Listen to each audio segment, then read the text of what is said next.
All right, so today we have the one, the only, the legend, Mike Morse with us. And I just wanted to start out, give me a brief history of your firm. What made you want to start it? What were some of the challenges? Well, what were some of the challenges? It's going to take a long time, but been a lawyer since '92. Got fired from my first job in '95, so that's what made me start my own firm. September 21st, 1995, I hung my first shingle. Law offices of Michael Morse, I think it was called at the time, and it was just me for many, many years. And my dad was a personal injury lawyer. That was what my first job was. I love representing people. I love suing insurance companies and creating justice for people. And it's been a good ride. So it was just me in 1995, and today we have over 150 legal professionals handling only personal injury matters, and we're the largest law firm of that type in the state of Michigan. So do you think your dad inspired you to go into law? Was that your main launch to it? 100%. I came back to Detroit to go into business with him, go into his law firm, and you know, study with him during finals, the bar exam, and all that kind of stuff. And unfortunately, he died my first year of law school, so that did not happen. And you know, there was a few days to help figure out if I really was going to go through with this law school thing without my dad. Right. But luckily I did, and Well, I'm sure he's very proud of you now. So how do you think your firm is different than others? I know it's obviously super, super large. Y'all handle a lot of cases, but other than just the size of it, what do you think is different? Well, I think, wow, good question. Nobody's ever actually asked me in those terms. I mean, we are completely different from any other personal injury firm I've ever talked to, met, my friends, colleagues I meet at the National Trial Lawyers Conventions. We treat our law firm like any corporate business. We have regular meetings, we have core values, we have mission statements, we set goals for every single person in the company. We know our data and look at our numbers very robustly, daily, sometimes multiple times a day, to make decisions. We have a HR executive, we have a COO, I have a CFO with 8 accountants under him. I mean, we are a corporate machine, so the lawyers can be lawyers and not worry about everything from, you know, marketing and advertising to what happens to the money, to hiring and firing and everything, you know, that goes around with running a business. We treat it completely differently than everybody else. You mentioned metrics, and I know Harlan's going to get to some questions with that, because I know that is something that you all pride yourself on, is monitoring your metrics, your numbers. But I wanted to ask you, because I'm just curious. So you've become a household name in the city of Detroit. When do you think you realized that, and have you used that to your advantage? We started advertising on TV in 2011, June 2011. And one of our goals during our quarterly meetings for my marketing department, one of their goals was to make our firm, my name, a household name in Detroit. And because we had a goal and we had 90 days to complete that goal, we did everything in our power to make that happen. And there's too many examples to give you. In our book, Fireproof, we lay out, you know, a lot of our marketing and advertising tactics. But, you know, when you have a goal and you have your eye on something that you want to be able to say to your team at the end of the 90 days, done, I did it, I succeeded. You do everything in your power to get your name out there, whether it be TV, billboards, charities, you know, everything you could do in Detroit so people know who you are. And I realized that to be an advertising TV person, you needed to be a household name, Carson, like you just suggested, and Right. and we did it. And I don't remember the exact names, and there were situations where I or look all messed up. I know you. You're Mike. Where's your mom? Or something like that. And I'm like, I am unshaven. I have a mask on and my hair. And I'm like, okay, I guess I'm a household name and a household face at this point. Now, this has been going on for years now, but it still happens. I have billboards, 855 call, and then there's my face. So my name's not even on the board. So it helps. That helps. So, like, even if they don't know who I am right away, they're like, who's that? Mike. So anyway, lots of things we do to so people consider me first when they have an incident or an accident, and it was purposeful. Right. That's the most important part, is setting goals and doing things to achieve those goals, and that's what we do. Every single person in my firm have different goals every 90 days. Very cool. So I'm going to ask you one more question. I'm going to turn it over to Harlan for some more of the advertising questions. But I'm just curious, what characteristics do you personally think a consumer should look for in a lawyer, and how do you make sure those characteristics come across in your advertising, or do you try to make those characteristics come off in your advertising? Well, you've seen my advertising, and you Yeah, know me personally. We've had meals together, and I try to, what you see is what you get. So, that is very true of you. I thank you. So I consider myself, approachable and nice and funny and warm, and I care about the person I'm with, and I ask questions, and that's just all. I love my mom, and I love my family, and I love my kids, and my dog, and all those things that I just mentioned are in my commercials. Right. And I have no problem making fun of myself, because I'm definitely a flawed. I got, I make fun of myself in my own commercials, and whether I'm being distracted and my mom's talking to me, or other things. And I think that makes me real. And we've done focus groups, and we've asked. They didn't know it was my focus group.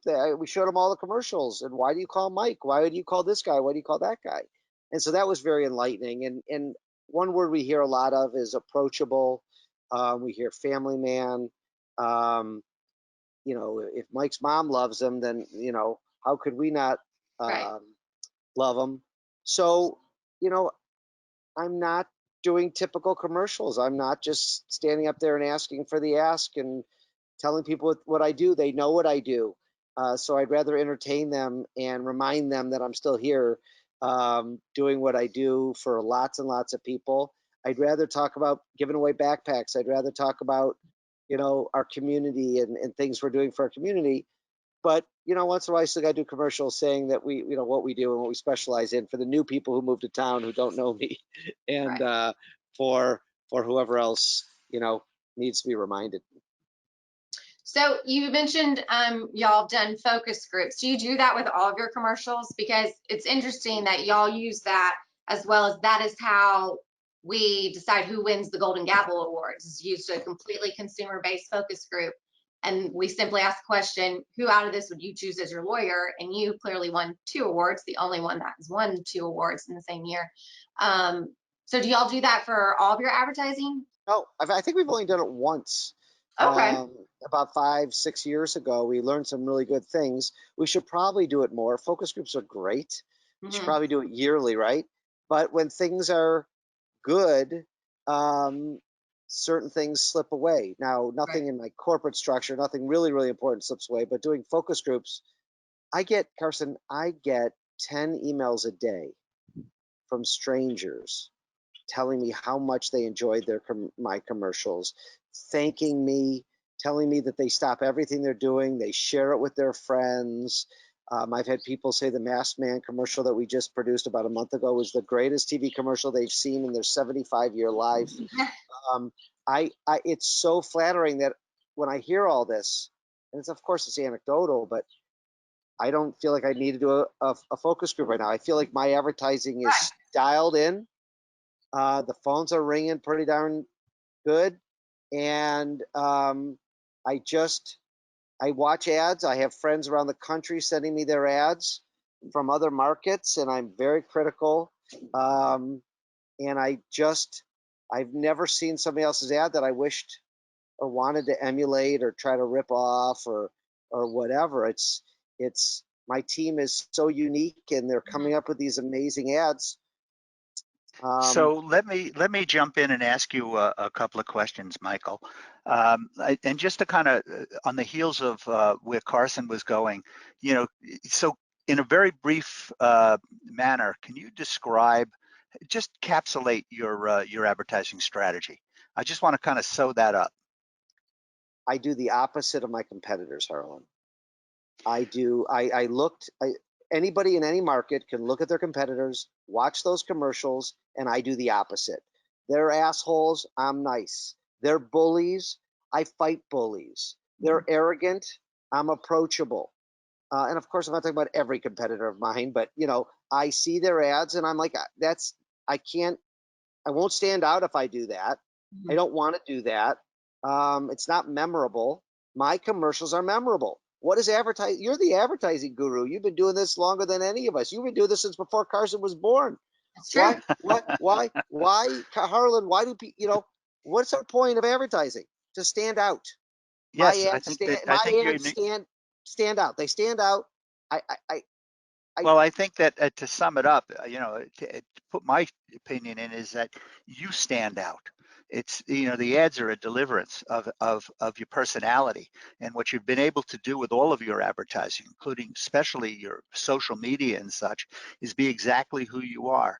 And I've always suggested, be who you are, talk to the public the way you would a jury, and you are a very, very consistent man in your message, because you don't have to deviate from exactly who you are, from us playing golf or, doing, having, coffee outside of a Starbucks or what have you. But there is no but. I think you're making your point very, very clear. People don't know how to stand out. They're afraid to be themselves. They think they have to tell the public something that the public wants to hear, like, we'll help you. By taking the exact opposite, what do you think is the most important form of advertising in your world, in priority? well, once you're on TV, it's hard to say anything else, because I believe that my TV advertising drives the digital and drives the Google. Our biggest searches are Mike Morse, Mike Morse Law, Mike Morse Commercial, Mike Morse Firm. So those are how people are getting to me. So I think that TV definitely drives it. But I also think our social media is a pretty darn close second, along with the digital search and things like that. But it's word of mouth, good reputation, doing things right, treating people with respect, getting those calls, all the things you talk about. um, Being quick, being responsive, making sure your team does what they're supposed to be doing. If they're not calling people back, I get a CC on it. They respond to me why these people are leaving messages saying they didn't get a call back. I mean, it starts at the top. So yeah. So, how has your advertising changed over the last 5 or 8 years, or has it? I Well, believe that you've evolved, but yeah. have you made any significant, right turns because something else was not where you really wanted to be? And how did you wind up where you are? So I've only been on TV 9 years. And I feel like after 3, 4 years, 5 years, we were killing it with the messaging. The first few years, Harlan, I'll tell you exactly what I did. I copied the next guy. I said, okay, I'm going on TV. What do I do? Oh, he's successful. He drives a nice car. He's rich, or he's successful, or his phones must be ringing. They got 10 lawyers. So I called an advertising guy, and he said, okay, the stations, because you're going to spend money with them, will do your commercials for free. I said, whoa, I like free. I like free as much as the next guy. So a guy and maybe one sound guy or a lighting guy would show up in my office. I'd be in my suit. I don't even think I was wearing makeup back then. And we shot the commercials, and that was fine for a couple years. Phones rang a little bit, and then I started watching them, and they were getting worse and worse. And then I'd watch a set, and the lighting would be bad, and the messages were all the same. And then I decided I didn't like how they looked anymore, but I didn't know how to fix it. And at the same week, I got a DVD from Ross Lerner at Lerner Advertising, who you know pretty well now. And Ross came to my office and showed me some commercials he did for another law firm outside of my DMA. And I loved him. I loved the guy. I loved the shots. I loved the commercials. And he taught me, the most important thing he taught me is spend money on production. Mm-hmm. Don't be cheap. Don't get free. Free is not good when it comes to shooting TV commercials. And it was eye-opening for me. And some of my shoots are $50,000, and I have 35 people on my lot. And it's Wow. a 10-hour. Masked Man took 10 hours to shoot. Wow. And I was a lot of miles in those shoes, Carson, running around. You watch that commercial. And catching those balloons just right. I mean, so it was, I think, Harlan, to try to really, I know you like takeaways, and I know you like to be really specific. Don't cheap out on production. Don't cheap out on having the right person make your commercials. Don't just go with one of these companies, in my opinion, who do the same ad in every DMA with a different lawyer standing behind it, because people know that. People see that on TV. People see that on the web. People know if it's unique or not unique. I will never use a cookie cutter commercial unless it talks to me, and I've never seen one. So, Well, I think that's really good insight, and really what you're doing is you're taking an approach that national advertisers take. Most lawyers, they do follow their sheep. They do use syndicated material. They use material that, because it worked in one market, it should work in yours. But I've always admired the fact that you individualize everything, because you're an individual and you recognize that, being that individual, you have something to sell and it cannot be repeated. Lawyers can't copy your style because that's not their personality.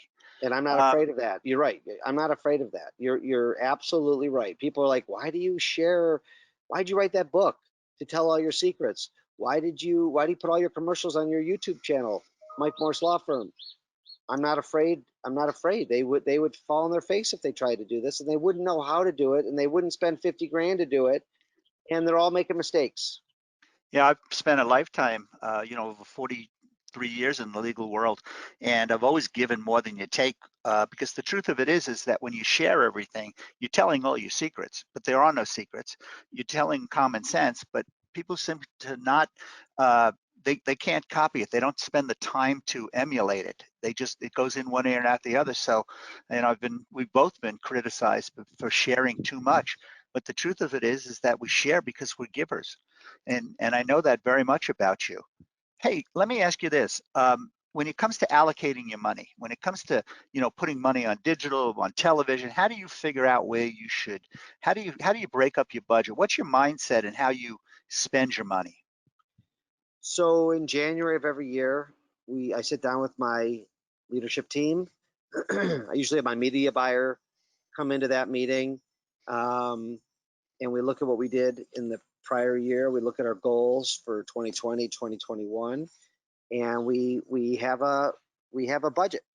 And I'm not necessarily going to tell you what my budget is, but it's a big budget, and we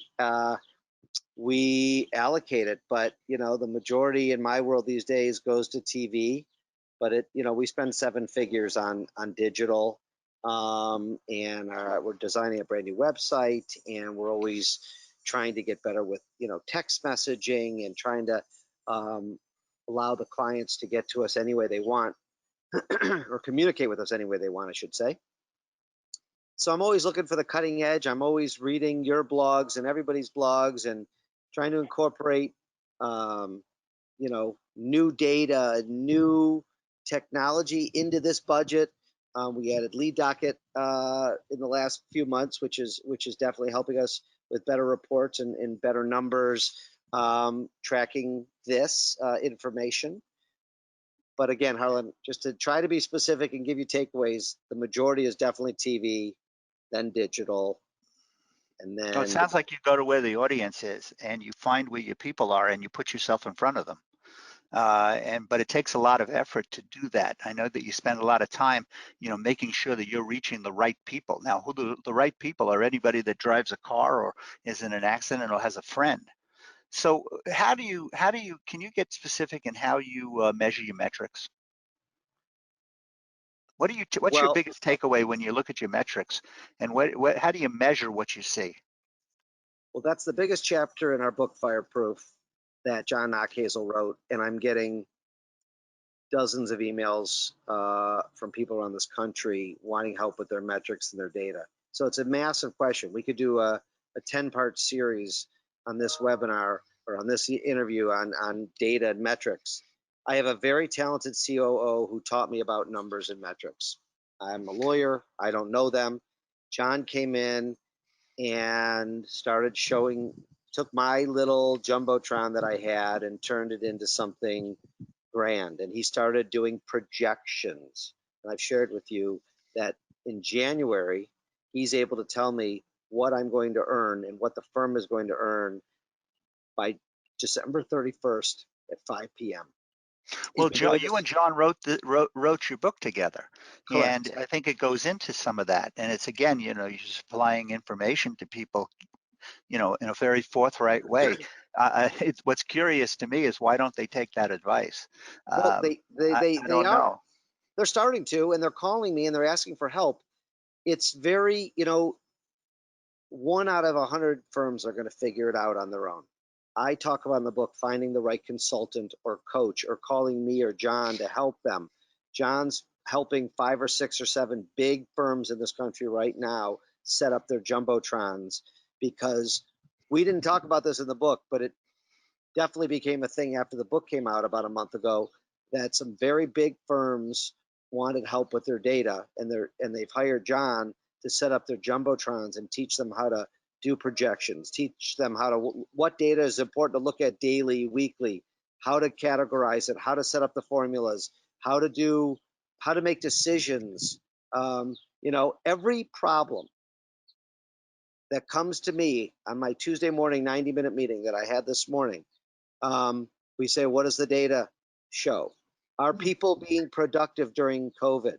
What does the data show?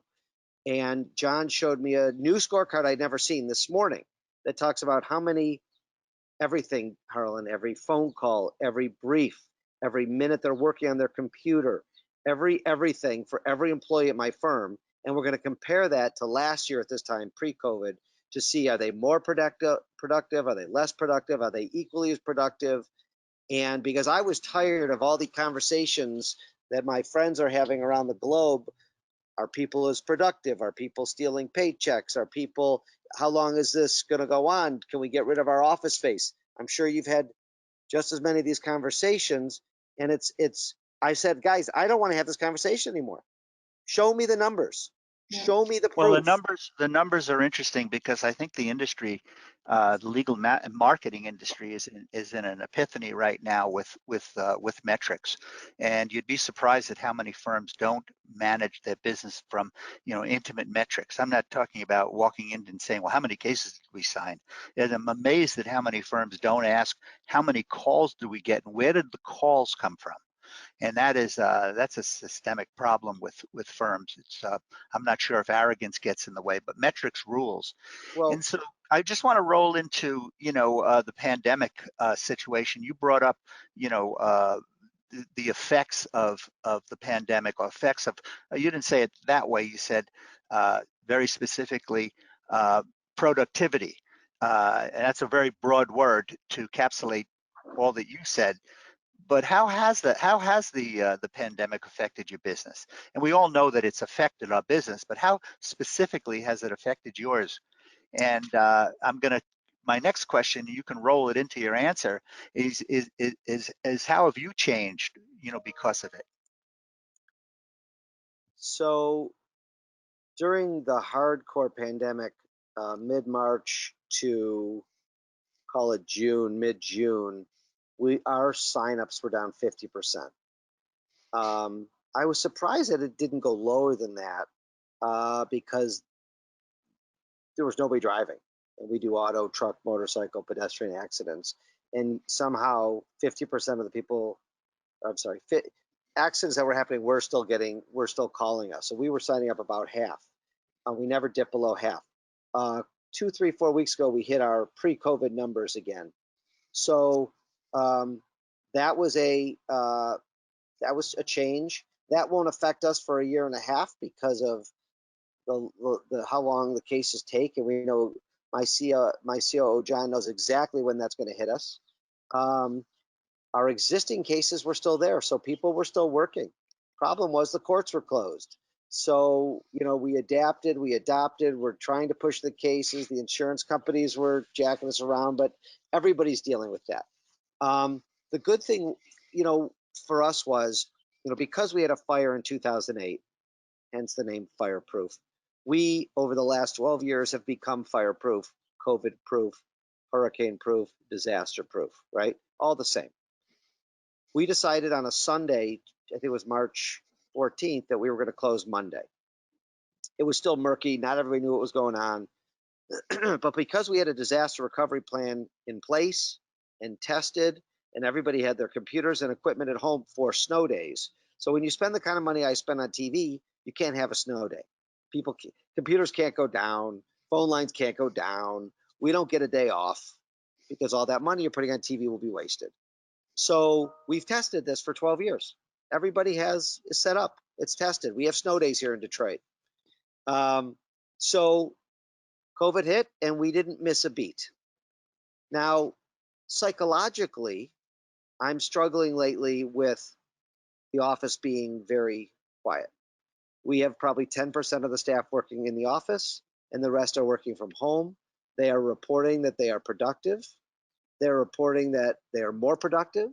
They're reporting that they save an hour to 2 hours of commute time and they're able to roll that into work. And quite frankly, I believe them. But as a guy who grew a business for almost 30 years and has this, 35,000 feet on the top floor of this beautiful building, and there's nobody there, I'm struggling. I'm just being honest. I'm struggling. I'm struggling with that also. I'm struggling with the lack of collaboration. I'm missing my people. Yeah. And I miss the collaboration. But then, Harlan, I'm struggling. People are doing these Zoom calls, even more so than not. People are hi baby. People are telling me they're more productive now. Who am I to call them a liar, right? Of course we're looking. Your numbers are gonna bear that out. You're gonna match that up to your metrics, and you're gonna see what the real truth is, and probably come somewhere in the middle. We're all trying to figure this out. I think, let me ask you this, because I'm going to drop off. I have another event that I have to go to, and Carson is going to ask the remaining questions. But what was your in one sentence, what was your, well, that's not fair. Answer it any way you want. Your biggest takeaway from this COVID situation, and we're not over it. Well, when it comes to work, my biggest takeaway, I would have to say that,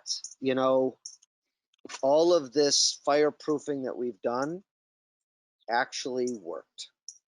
We were better off than I thought we would be, and it proved to be true during something worse than a fire. And I feel prepared for everything. For the rest of my career, I feel prepared to take on whatever can come at me. I think firms out there are figuring it out slowly, and hopefully they're going to get the data, get the processes in place, read Fireproof, and be able to not worry about the next disaster, because that's where we're at. If this happens again next year, the year after, God forbid, we're going to be okay. Got to jump. Right. I'll speak to you soon. I look forward to it. Bye, Harlan. Bye. Hey, Mike, you mentioned your COO several times throughout this interview, John. What made you want to bring him in? And did you specifically bring him in because he thought differently than you, that he specialized in this like data and taught you about that? Or what was the connection there? Chapter 1, Know Thyself of Fireproof, the reason we put it as chapter 1 is because you have to know, if you're a lawyer and you're running a business, you need to know what you're good at and what you're not good at. Mhm. So I am the visionary of my company. I'm also a trial lawyer, and I'm a good trial lawyer, but I come up with the ideas. I'm an entrepreneur. I hold the big relationships. I am coming up with 10 ideas a day. Mhm. And I learned that I also can't follow through on all those ideas. I Mhm. can't understand the data and be a lawyer and be the CEO. So it was suggested to me that you find your integrator, the person who takes my ideas, who Mhm. takes my firm and runs it for me. And serendipitously, I met John Knockhazel through a guy who does my testing, my employee testing that I talk about in the book as well. And he introduced me to John, and John was a great manager, leader, data guy, and hired him in 2008, and he's been with me ever since. And I wrote this book, and I needed somebody to take my ideas and run them to ground. I needed somebody to make sure that all the trains were running on time at my law firm. I needed to make sure everything to run a business was being done expertly, that I didn't want to do it. I didn't have the skill base to do it. I didn't like doing it. I wasn't good at it. I admitted all those things. And then I turned them all over to John. I delegate very, very well, Carson. So I'm able to be a good lawyer. Mhm. And when I'm not being a good lawyer, I'm coming up with fun ideas to advertise and those things, plus all the other ideas that I come up with on a daily basis. So it's freed me up. I've made more money. I've worked less hours, and Mhm. I have more enjoyment in my life because having a great number 2 frees you up for all those things. Well, that doesn't sound too bad that you made more money, or you've been working less, and you're enjoying life more. I mean, that sold me on selling the book. I'll say that. Well, I like all these things. I'm getting lots of strangers reading this book, telling me that it's working, and that they take multiple takeaways. And some guy emailed me that he bought a digital copy, but then he had to buy a hard copy so he could take notes in the margins. It's so flattering because I'm giving away all the proceeds to this book to charity, not making a dime off it.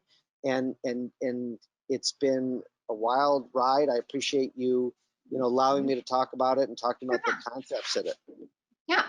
Well, okay, so now we're going to get to a fun little segment that I'm going to try to put on social media. So I'm going to introduce you again, but these are just going to be some rapid fire, fun questions.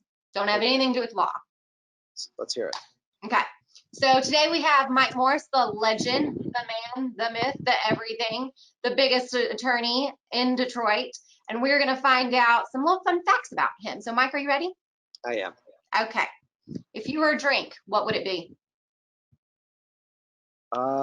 It would be a 1942 tequila on the rocks, Don Julio tequila. Okay. I know the answer to this, but do you have any pets and what are their names? I have one dog, Jessie, who is right over here. She's a terrier mix, about 6 years old, the sweetest thing you've ever met. She's a rescue from the Michigan Humane Society. Good. Adopt, don't shop. What is your biggest pet peeve? Oof, that's a good one, Carson. I would. I don't like. I don't like drivers who don't know how to drive in front of me and Coming just from sitting a behind personal them. injury attorney. Yeah, just people who do silly things on the road. That's why I meditate every morning, so Yeah. I don't let them bother me. But I'd say that's a big one. If you could meet anyone in history, past or present, who would it be? So I would like to have another meal with my father, Joel Morse. Oh, that's a sweet and that's a very genuine answer. I love that.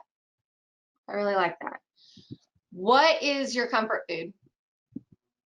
Pizza. Pizza. What toppings? Give me more specific. Thick I crust, like thin crust. I like square. Detroit's known for their square pizzas. We have Okay. really good square pizzas here. I like Primo's Pizza. and I like it with vegetables or just pineapple. Big pineapple fan over here. Yeah. I love pineapple. No ham, none of that. Just pineapple, maybe some onions. But pizza's it. So if I'm coming to Detroit, where should I go get pizza? I'm gonna take you to Primo's Pizza, which is reopening on 9 Mile in Oak Park. Okay. That's where I'm taking you, and if you don't come in, I'll ship you one. Okay. I like that. I love that. I just ordered like $100 worth of Chicago pizzas from Illuminati's because I'm obsessed with deep dish pizza.